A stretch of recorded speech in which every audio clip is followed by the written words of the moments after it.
en su momento se puede determinar.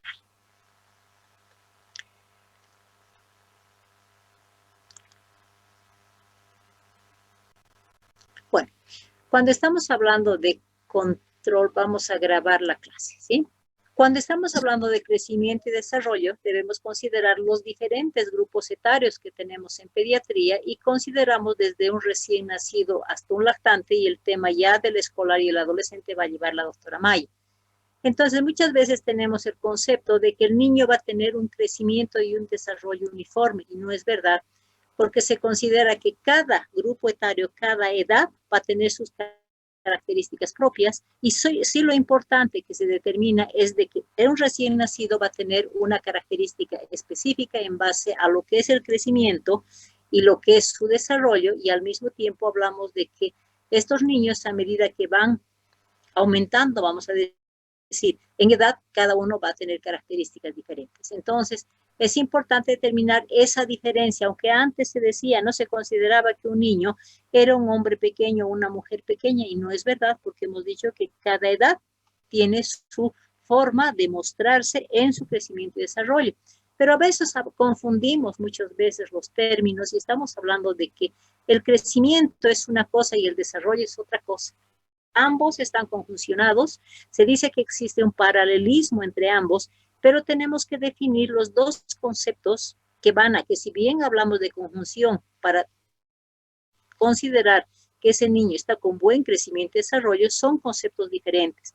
Si hablamos del crecimiento, este está basado en el aumento del número de células y tamaño de las células, pero crecimiento es lo que es medible, lo que es cuantificable. Entonces hablamos de que el crecimiento está siendo controlado a través de la medición de la antropometría, hablamos del peso, hablamos de la talla, hablamos del perímetro torácico, perímetro cefálico, entonces es lo que es cuantificable. Pero esto está relacionado también con el desarrollo, que si bien cada órgano, cada tejido va a aumentar en tamaño, esto al mismo tiempo, a medida que va avanzando la edad, va adquiriendo funciones en base a una complejidad bioquímica y fisiológica que se va a dar, de manera que ese crecimiento, vamos a decir, de las diferentes porciones corporales, o vamos a considerar de los diferentes sistemas, hablamos del sistema nervioso central, gastrointestinal, genitourinario, estos van a ir adquiriendo y mejorando funciones a medida que va desarrollando ese organismo. Por eso se dice que el crecimiento y desarrollo tienen que ir a la par, pero son conceptos totalmente diferentes.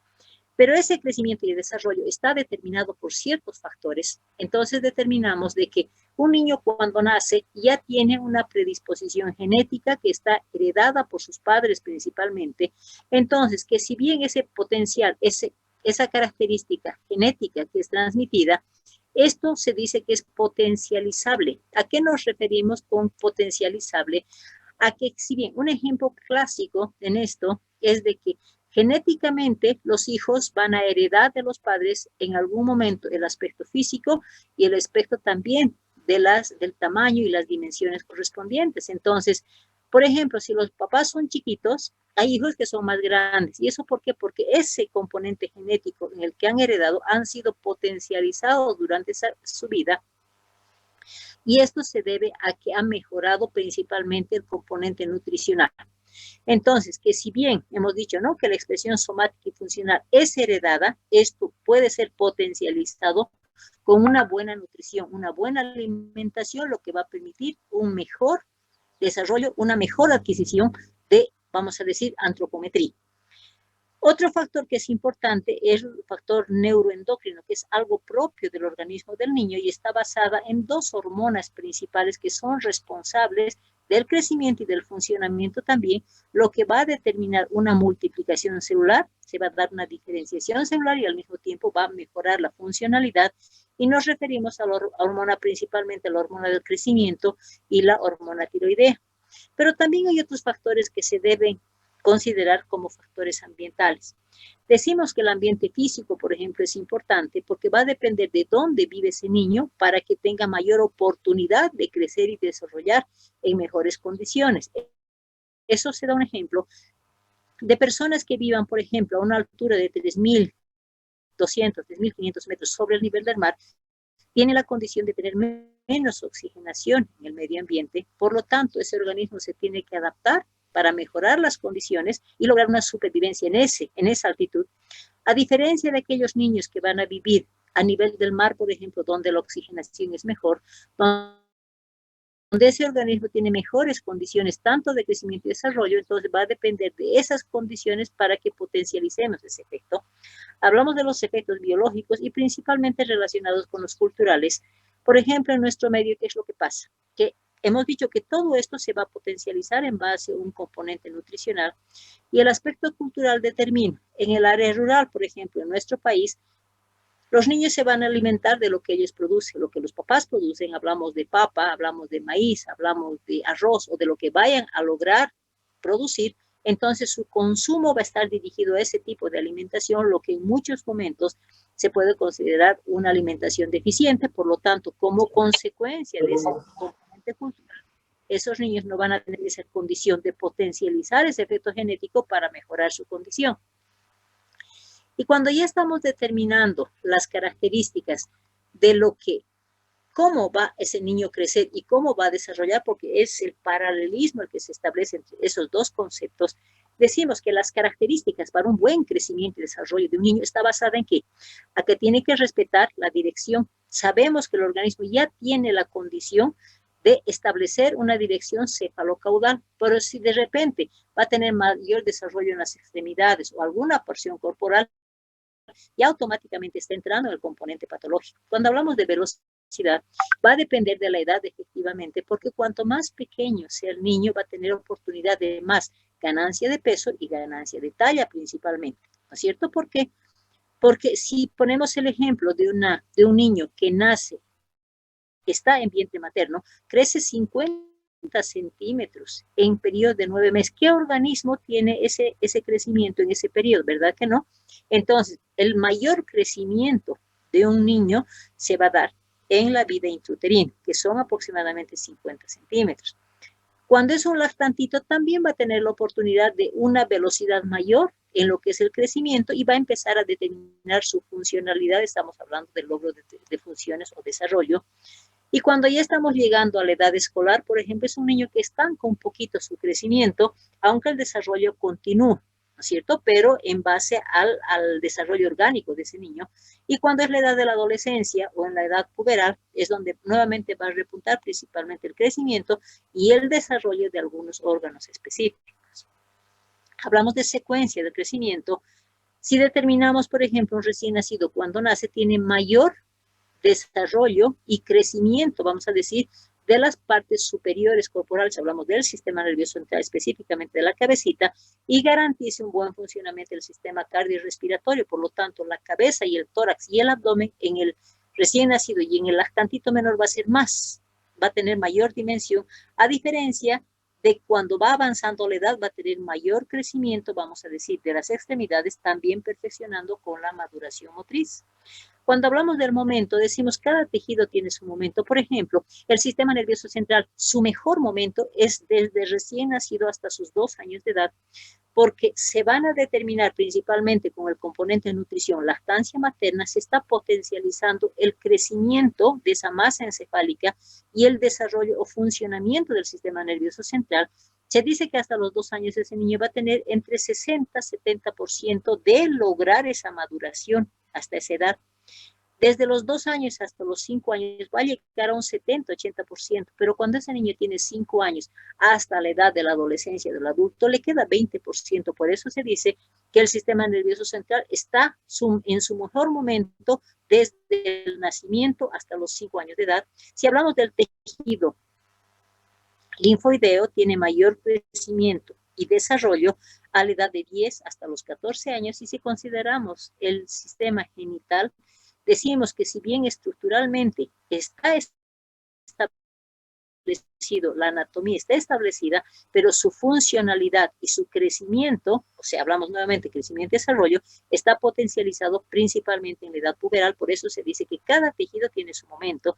Y cuando hablamos del equilibrio, cada célula ya está destinado a un crecimiento y un funcionamiento adecuado, porque si no entraríamos dentro del componente normal. Entonces son las 5 condiciones que va a caracterizar para lograr un buen crecimiento y desarrollo en un niño que teóricamente es saludable, ¿cierto? Pero también hay un factor intrínseco, vamos a decir, que depende del organismo y se refiere al sistema hormonal, donde si bien decimos que la somatotrofina coriónica es producida por la placenta, es la responsable del desarrollo fetal, del crecimiento y el desarrollo fetal, porque se dice, ¿no?, de que qué organismo va a crecer y desarrollar en 9 meses como desarrolla un producto en el vientre materno. Pero no es dependiente de su organismo, es dependiente de una hormona placentaria o ese desarrollo. Cuando ya estamos hablando de crecimiento y desarrollo propio del organismo, nos referimos a 2 hormonas principales, que es la hormona del crecimiento y la hormona tiroidea. Cuando hablamos de la hormona del crecimiento, es la etapa postnatal responsable de la adquisición, del aumento de células, de la adquisición del incremento en su antropometría, y está basada principalmente como responsable de la multiplicación celular. A diferencia de la hormona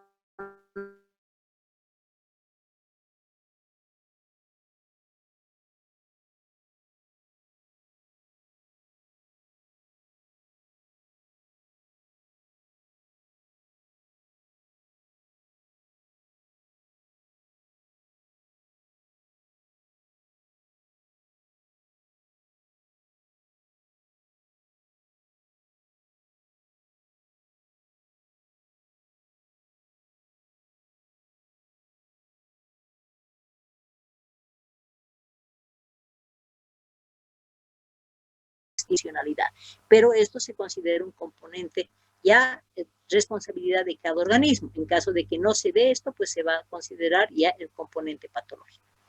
Entonces, si esto consideramos como los responsables para que un niño tenga un buen crecimiento y desarrollo, entonces, ¿qué diferencia vamos a tener en los diferentes grupos etarios? Entonces, estamos hablando desde el análisis de un recién nacido y consideramos, primera condición es que sea un recién nacido sano. Para considerar que sea un recién nacido sano, debemos determinar que tenga una edad gestacional adecuada. Consideramos un producto maduro desde las 38 hasta las 41 semanas.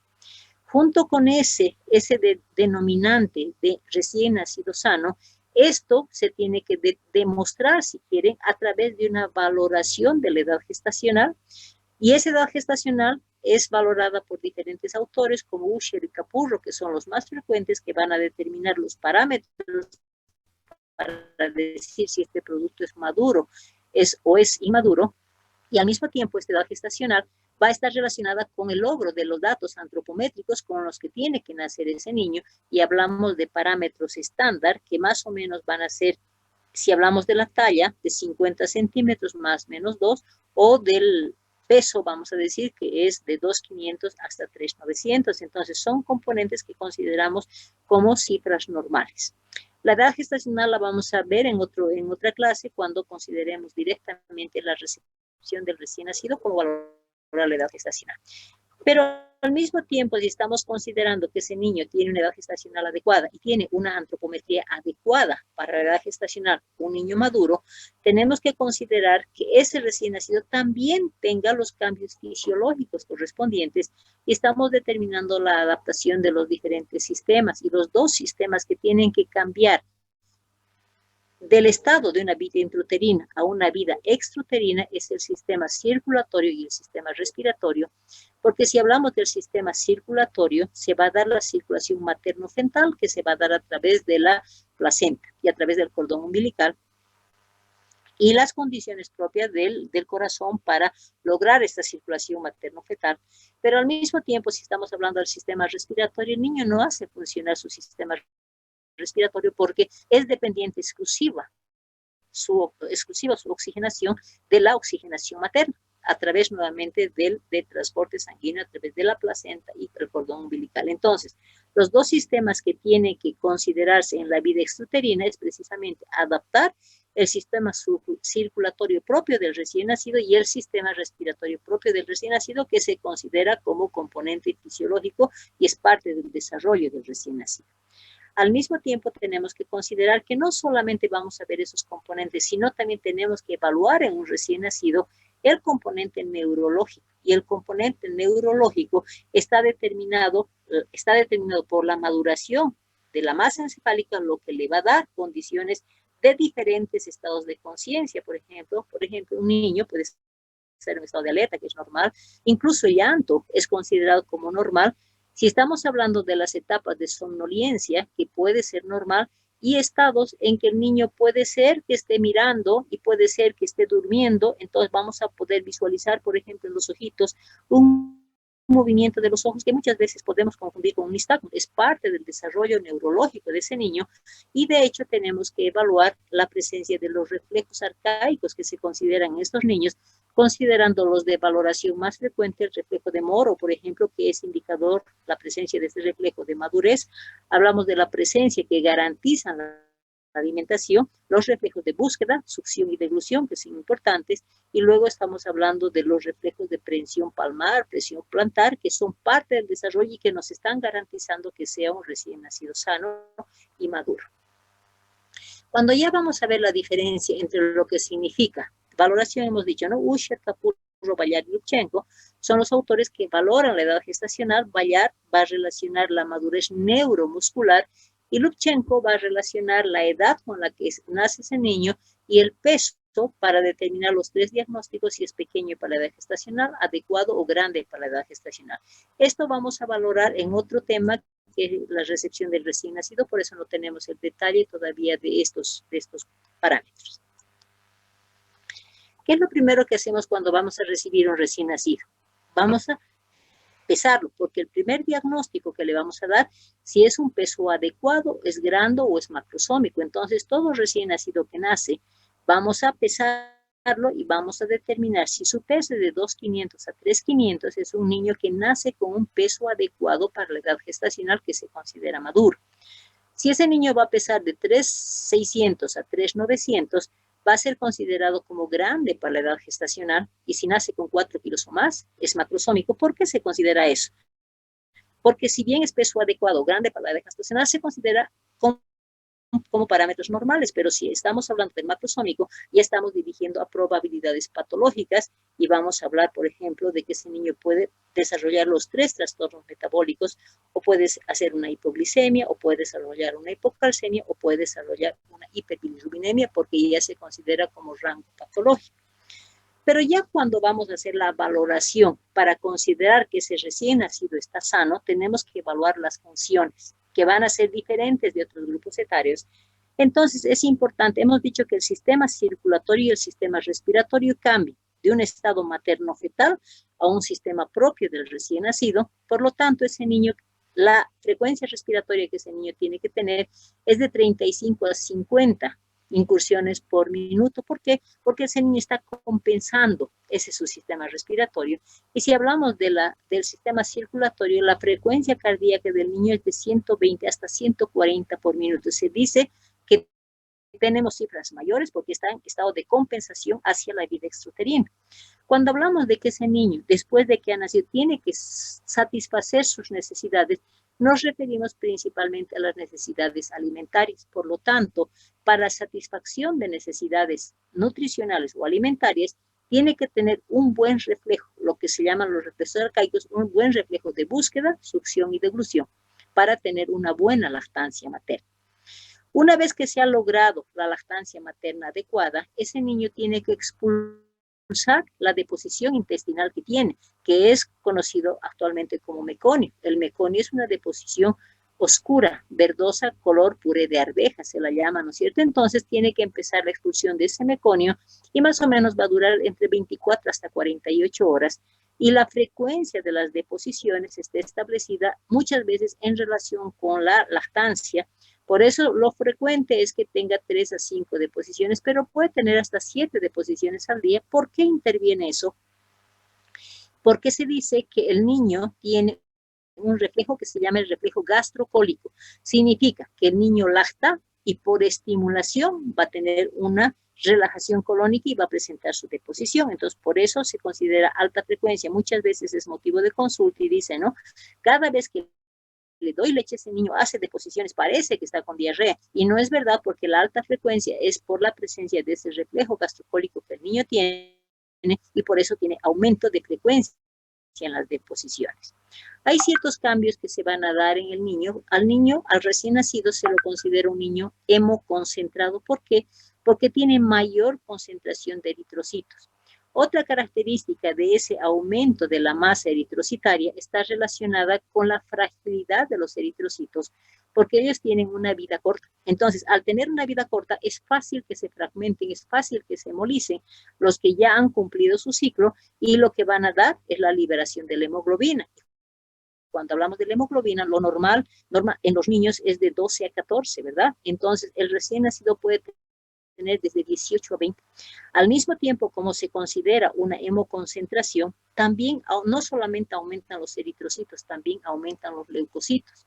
Cuando hablamos de los leucocitos, lo normal es que encontremos una cifra de 5.000 a 10.000 leucocitos por milímetro cúbico. En el recién nacido podemos tener 15, 18, hasta 20.000 glóbulos blancos. Y si nos consideramos eso como conocimiento y como componente fisiológico, muchas veces nos puede llevar a pensar que si tengo un aumento de leucocitos, porque tenemos ese concepto, ¿verdad? Que si tenemos más leucocitos está dirigido a un proceso infeccioso. Pero en los recién nacidos podemos tener 18, 19.000 glóbulos blancos por milímetro cúbico, lo que es fisiológico y no se considera rango patológico. Lo que nos permite la diferenciación, de hecho, es la fórmula leucocitaria, que no va a variar en sus porcentajes porque va a respetar el 60% de neutrófilos, del 35 al 40% de los linfocitos, hablamos de 2 a 3 eosinófilos, hablamos de 3 a 4 de los basófilos. Entonces, la fórmula leucocitaria no varía, pero sí hay aumento de glóbulos blancos. Otra característica que también es frecuente, motivo de consulta, es que la mamá nos dice, principalmente en el sexo femenino, nos dice, está eliminando una secreción blanquecina que es muy similar a una leucorrea.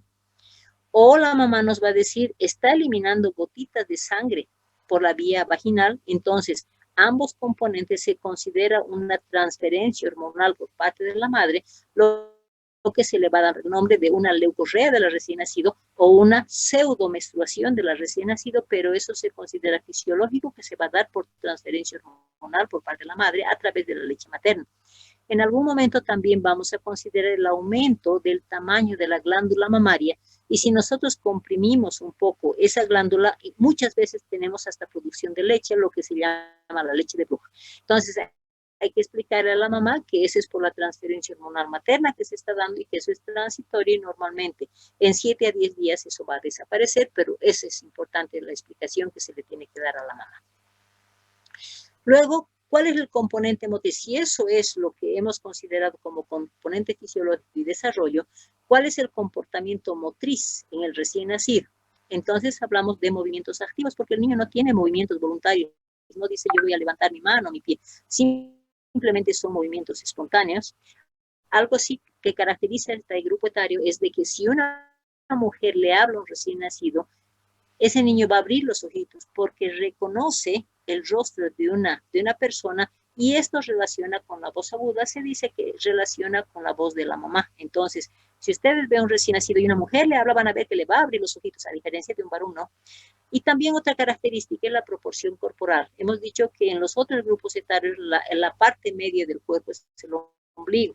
En los niños es la sínfisis del pubis. ¿Por qué? Porque hemos determinado que la cabeza y el tórax y el abdomen tienen mayor dimensión, mayor tamaño si quieren, por lo tanto consideramos como parte media la sínfisis del pubis, y que después de hecho va a compensar con el crecimiento de las extremidades para llegar a una proporción media que es en otros grupos etarios que se considera. Hablamos muchas veces de grupos etarios. Entonces, este grupo etario, ¿dónde lo vamos a utilizar? Principalmente es en el examen físico, donde no podemos decir niño o niña de 2 meses de edad. En el examen físico directamente determinamos a qué grupo etario pertenece ese paciente, en el caso de que estemos haciendo una historia clínica. Entonces determinamos de que al recién nacido se lo va a considerar las primeras 24 horas de vida. Aunque mucha literatura considera también al recién nacido hasta los 28 días, ahora la Organización Mundial de la Salud ha hecho esa diferencia de que al recién nacido lo vamos a considerar en sus primeras 24 horas de vida y el neonato va a ser entre el primer día de vida extrauterina hasta los 28 días. Es un lactante menor desde un mes hasta los 11 meses, 29 días. Es un lactante mayor desde un añito hasta un año, 11 meses. Para ingresar al grupo preescolar, que es desde los 2 años hasta los 5 años, 11 meses, donde los niños están en el pre-kinder, en el kinder. El escolar, cuando ya entra en la etapa escolar, desde los 6 años hasta los 12 años, y el adolescente entre los 13 y 18 años. Entonces, esto se utiliza mucho en las historias clínicas cuando empezamos a describir el examen físico. Si esas son características del recién nacido, entonces, ¿qué diferencia vamos a tener cuando hablamos ya del lactante? Entonces, ya cambiamos las características porque en el recién nacido hemos entrado en un proceso de adaptación con la vida extrauterina con sus características diferentes. Cuando ya estamos hablando del lactante, que ya no necesita adaptarse en realidad, sino significa continuar el proceso tanto de crecimiento y desarrollo, tiene diferentes cifras, vamos a decir si quieren, o diferentes elementos de valoración en base a la edad que va avanzando este niño. Entonces, sí estamos hablando de qué tengo que valorar en el crecimiento y desarrollo cuando hagamos una consulta, por ejemplo, de un niño sano. Entonces, tenemos que evaluar 4 elementos. La progresión de una motricidad gruesa, la progresión de una motricidad fina y adaptativa, cómo está en la audición y el lenguaje y el comportamiento social. Como hemos dicho que cada edad tiene su característica específica, si hablamos de la motricidad gruesa, debemos recordar que la musculatura y la funcionalidad de la musculatura va a tener una maduración cefalocaudal. Entonces, eso se va a manifestar a través de las diferentes valoraciones que tenemos que hacer a ese recién nacido, desde el recién nacido hasta el lactantito mayor, vamos a decir. Entonces, hemos dicho que el recién nacido tiene un movimiento muscular, lo que se determina por movimientos activos, movimientos espontáneos no voluntarios. A los 3 meses, ese niño va a madurar los músculos cervicales. Por lo tanto, el resultado va a ser que ese niño tenga la capacidad de tener el sostén cefálico, lo que vamos a evaluar poniendo en decúbito ventral a ese niño o estirando las manitos. Entonces vamos a ver que ese niño ya sostiene la cabeza porque maduraron los músculos cervicales. Cuando consideramos la progresión de maduración, van a empezar a madurar los músculos dorsales, lo que le va a permitir a los 6 meses es sentarse solito al niño. Inicialmente lo vamos a apoyar con almohadones, pero después él tiene que tener la capacidad a los 6 meses de sentarse solo. Posteriormente continúa la maduración muscular, donde ya define la maduración y el movimiento voluntario a partir de los 9 meses. Por eso el niño tiene la capacidad de mover las manitos voluntariamente y los pies, por eso va a empezar el gateo. Y a los 12 meses ya logró movimientos espontáneos en las extremidades, tanto superiores como inferiores, y a los 12 meses empieza a testar su equilibrio. Entonces el niño empieza a ponerse de pie. Generalmente es cuando se agarra de los objetos o se le da se le agarra la manito, entonces el niño tiene tendencia a ponerse de pie y querer empezar a deambular. Hay niños que ya deambulan al año porque tienen una motricidad precoz, una maduración de motricidad precoz, pero cuando consideramos los 18 meses, que se considera que el niño logra su independencia, entonces el niño tiene que empezar a caminar solo, para después, a los 24 meses, ya testar el equilibrio de un hemicuerpo, vamos a decir, donde consideramos que este niño, por ejemplo, va a empezar a manejar independiente ambas extremidades inferiores y extremidades superiores. Lo que se ve, por ejemplo, si ese niño tiene que patear la pelota, entonces levanta un piecito y patea con el otro. Entonces, ese es el equilibrio ya de ambas extremidades, o de la misma manera maneja las manitos.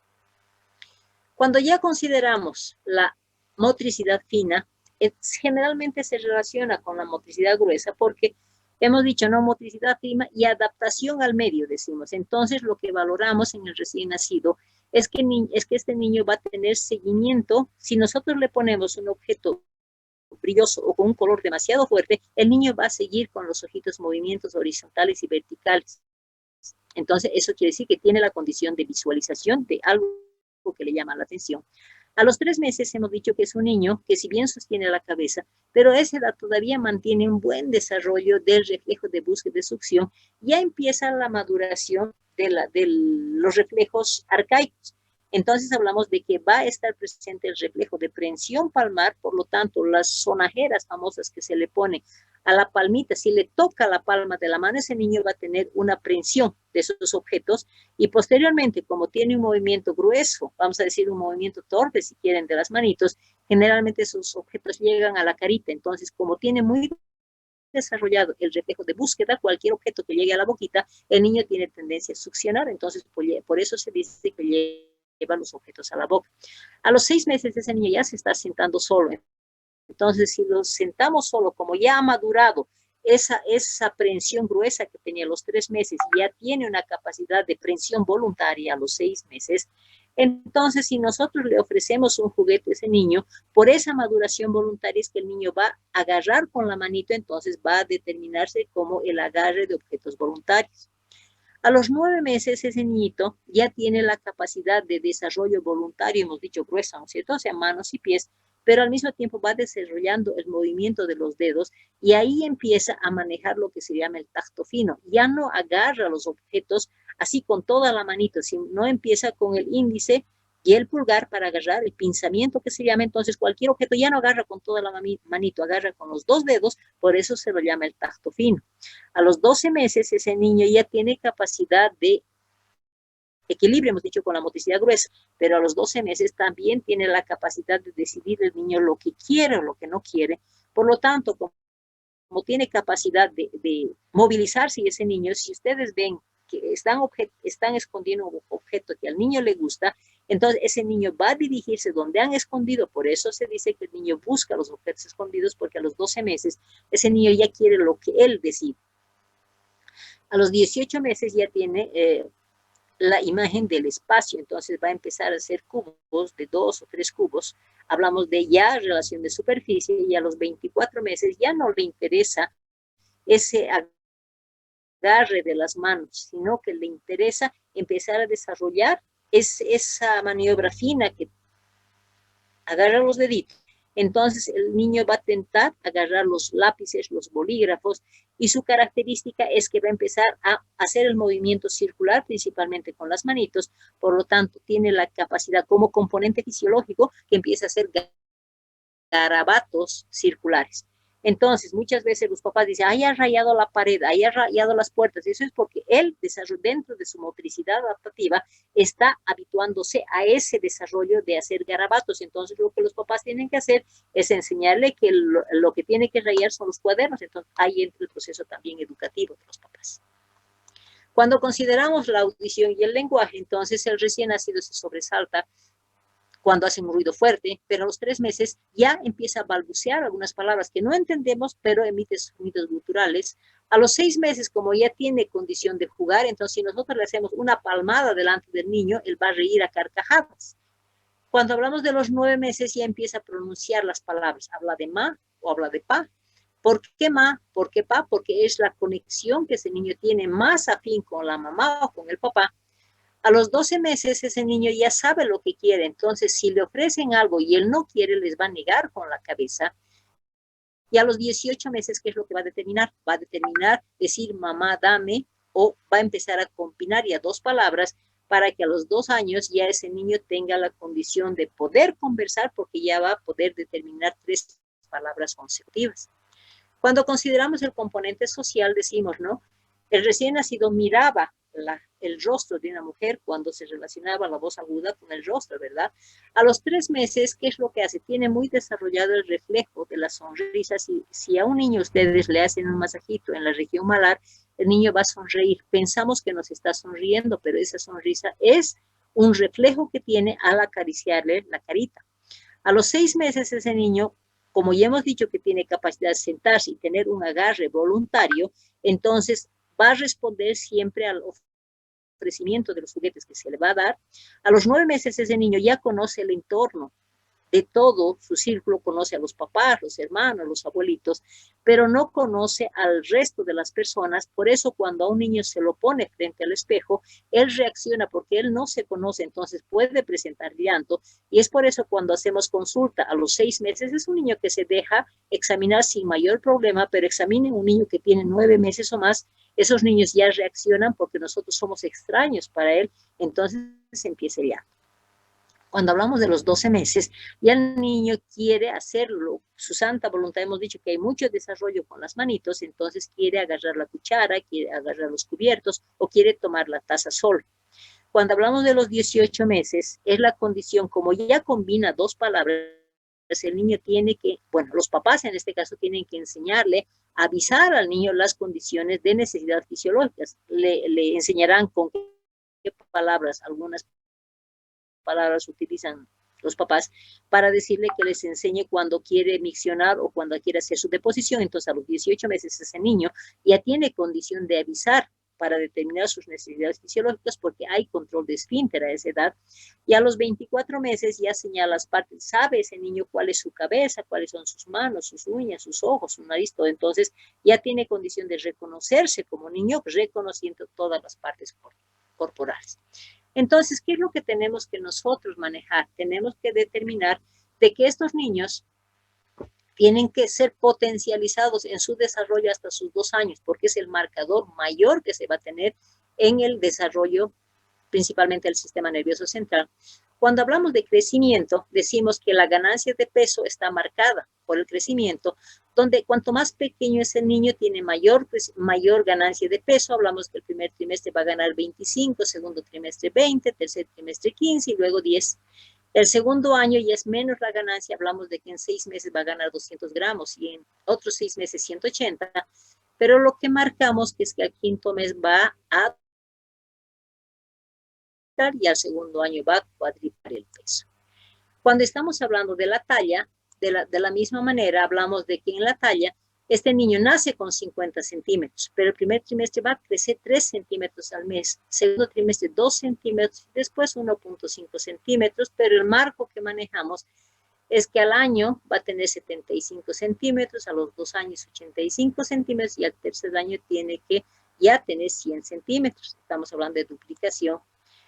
Cuando hablamos del perímetro cefálico, de la misma manera, nace con 35 centímetros, pero el primer semestre tiene 1.5 centímetros, gana, ¿no? El segundo semestre 0.5 y al año tiene que tener un perímetro cefálico de 47 y 40 centímetros el segundo año. Entonces, eso ya es cuantificable, pero algo que nos determina el momento del desarrollo y crecimiento, hemos dicho, es que el primer órgano que va a crecer más en los primeros años es el cerebro y después tenemos menos proporción hasta llegar a la edad adulta. El crecimiento general va a ser más en la edad del lactante hasta los 5 años hasta los 12 años se estanca para nuevamente el sistema reproductivo. Vamos a tener anatómicamente hasta los 12, 13 años después ya empieza el crecimiento y la funcionalidad y el sistema linfático. Hemos dicho que entre los 10 y 12 años hasta los 14 años va a tener mayor repunte. Esta clase, chicos, es un poquito más de memoria porque hay que relacionar las edades y el crecimiento que se está dando tanto en el peso, la talla y el perímetro cefálico. Entonces es una clase corta que tienen que memorizar porque esto tienen que aplicarlo en cada una de las consultas que se haga en pediatría, sea niño enfermo, sea niño sano. ¿Tienen alguna pregunta, por favor? Tengo 1 minuto de tiempo. No, doctor. Como les digo, aquí no hay mucha explicación. Es más memoria que tienen que tener para hacer la secuencia en la consulta. Chicos, entonces vamos a dejar de compartir. Hemos terminado la clase. Es una clase corta de crecimiento y desarrollo y el continuado del